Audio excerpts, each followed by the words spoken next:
in Washington, while Ukrainian officials denounced a series of Russian attacks over the weekend against Ukrainian targets in Donetsk, among other regions.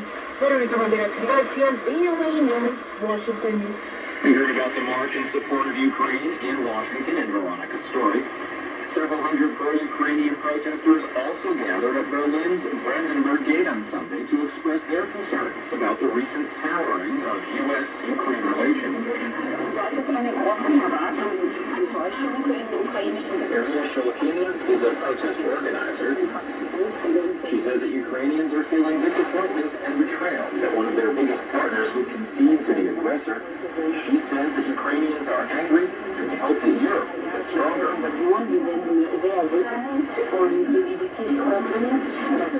Elsewhere on Sunday, Russia's defense ministry released videos of what it said to be suicide drone strikes on a Ukrainian military column in Russia's Kursk region. Ukrainian troops seized about 1,300 square kilometers of the region in August of last year, in what Kyiv said was an attempt to gain a bargaining chip in future negotiations and to force Russia to shift forces from eastern Ukraine. Open source maps on Friday showed Kyiv's contingent in Kursk nearly surrounded after rapid Russian advances. Now to the Middle East. The Trump administration hostage negotiator has called his recent meetings with representatives of the U.S.-designated terror group Hamas hopeful. This and Israel says it plans to deploy a delegation this week to discuss ceasefire talks. VOA's Arash Arabassan has that story. Thousands of protesters in Israel gathered outside the defense ministry in Tel Aviv this weekend. They demanded the Israeli government broker a hostage release deal with Hamas. In Washington last week, U.S. President Donald Trump confirmed his administration. So this is old news. It's been what it is. This is 9775. This is a broadcast from Botswana Relay. And it's the reason that it's on the air because in the U.S., the Greenville, North Carolina transmitter site has been ordered to shut down today at 16:30 UTC today. Everything from Greenville, North Carolina was shut down. Radio Marti, broadcast to Cuba stopped. And every broadcast from Voice of America from the Greenville, North Carolina transmitter site were off the air. So the only reason VOA is on the air now is the relays around the world that still carry part of programming, but mostly music for the big part of it. They have these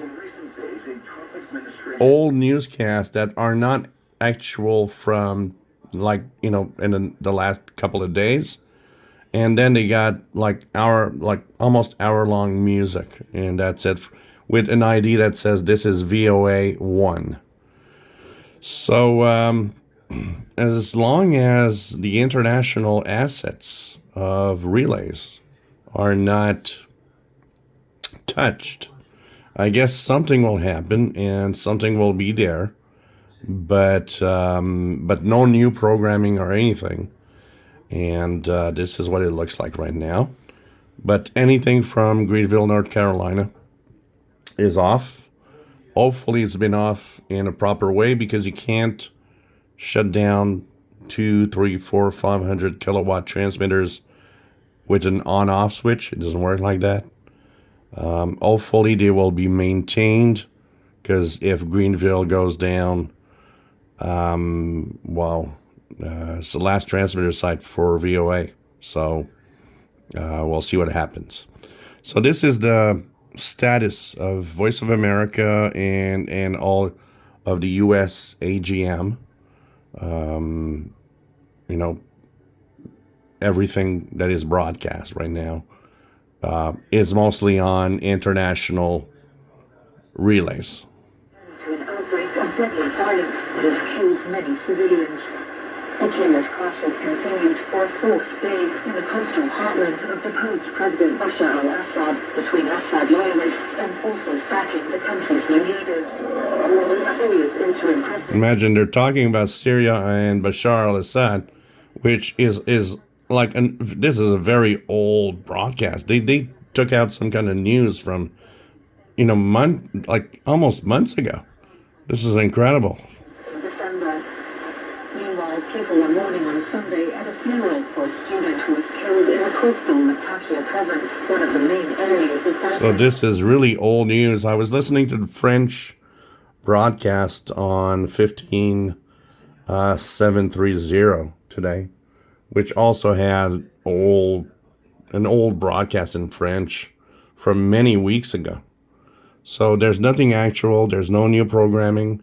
There's a lot of music. I guess they had contracts and people maintaining these transmitter sites. And somebody out there is relaying or giving out something to play for what's left. How long will this carry on? This is a story here. I don't know. If you enjoy my videos, please subscribe, give us thumbs up. Thank you for watching.